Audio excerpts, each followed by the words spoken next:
حضرت عیسیٰ علیہ السلام کے آسمان پر اٹھا لیے جانے کے بعد عیسائیوں کا حال بے حد خراب اور نہایت ابتر ہو گیا۔ لوگ بت پرستی کرنے لگے اور دوسروں کو بھی بت پرستی پر مجبور کرنے لگے۔ خصوصاً ان کا ایک بادشاہ دقیانوس اس قدر ظالم تھا کہ جو شخص بھی بت پرستی سے انکار کرتا اسے قتل کر ڈالتا۔ اصحاب کہف شہر افسوس کے شرفاء تھے جو بادشاہ کے معزز درباری بھی تھے، مگر یہ لوگ صاحب ایمان اور بت پرستی سے انتہائی بیزار تھے۔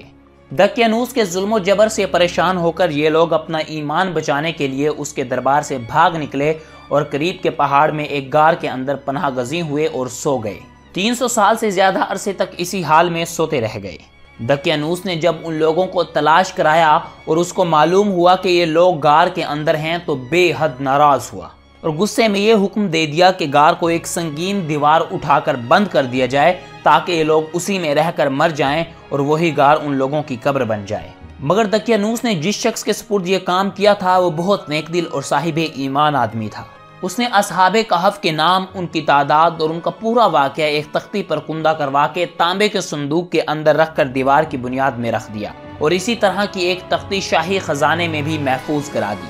کچھ دنوں میں دقیانوس مر گیا اور سلطنتیں بدلتی رہیں، یہاں تک کہ ایک نیک دل اور انصاف پرور بادشاہ جس کا نام بیدروس تھا تخت نشین ہوا، جس نے 68 سال تک بہت شان و شوکت کے ساتھ حکومت کی۔ اس کے دور میں مذہبی فرقہ بندی شروع ہو گئی اور بعض لوگ قیامت کا انکار کرنے لگے۔ قوم کا یہ حال دیکھ کر بادشاہ رنج و غم میں ڈوب گیا۔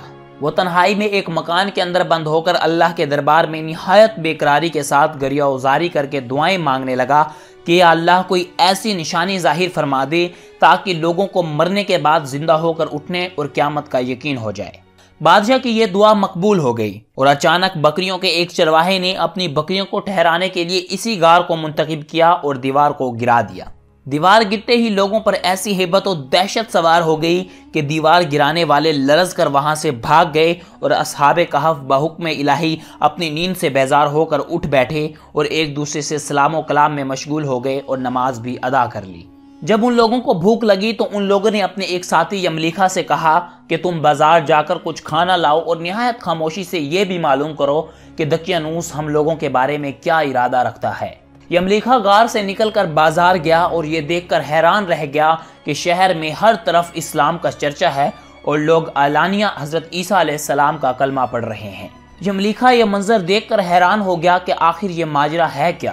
اس شہر میں تو ایمان و اسلام کا نام لینا بھی جرم تھا، آج یہ انقلاب کہاں سے اور کیوں کر آ گیا؟ پھر یہ ایک نان بائی کی دکان پر کھانا لینے گیا اور دقیانوسی زمانے کا روپیہ دکاندار کو دیا جس کا چلنا بھی بند ہو چکا تھا، بلکہ کوئی اس سکے کا دیکھنے والا بھی باقی نہیں رہ گیا تھا۔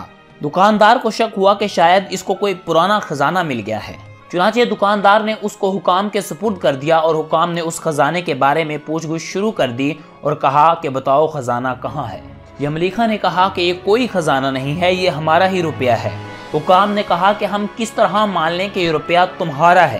یہ سکہ 300 برس پرانا ہے اور برسوں گزر گئے، اس سکے کا تو چلن بھی بند ہو گیا ہے اور تم ابھی جوان ہو، لہٰذا صاف صاف بتاؤ کہ معاملہ کیا ہے۔ یہ سن کر یملیکھا نے کہا کہ تم لوگ یہ بتاؤ کہ دقیانوس بادشاہ کا کیا حال ہے؟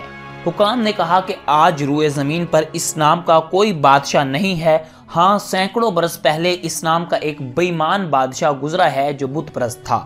یملیکھا نے کہا کہ ابھی کل ہی تو ہم لوگ اس کے خوف سے اپنے ایمان اور جان کو بچا کر بھاگے ہیں، میرے ساتھی قریب ہی ایک غار میں موجود ہیں، تم لوگ میرے ساتھ چلو، میں تم لوگوں کو ان کے ساتھ ملا دوں۔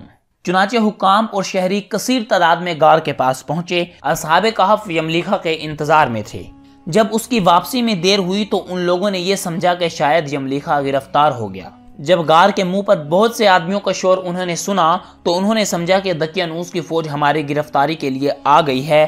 یہ لوگ نہایت اخلاص کے ساتھ ذکر الہی اور توبہ و استغفار میں مشغول ہو گئے۔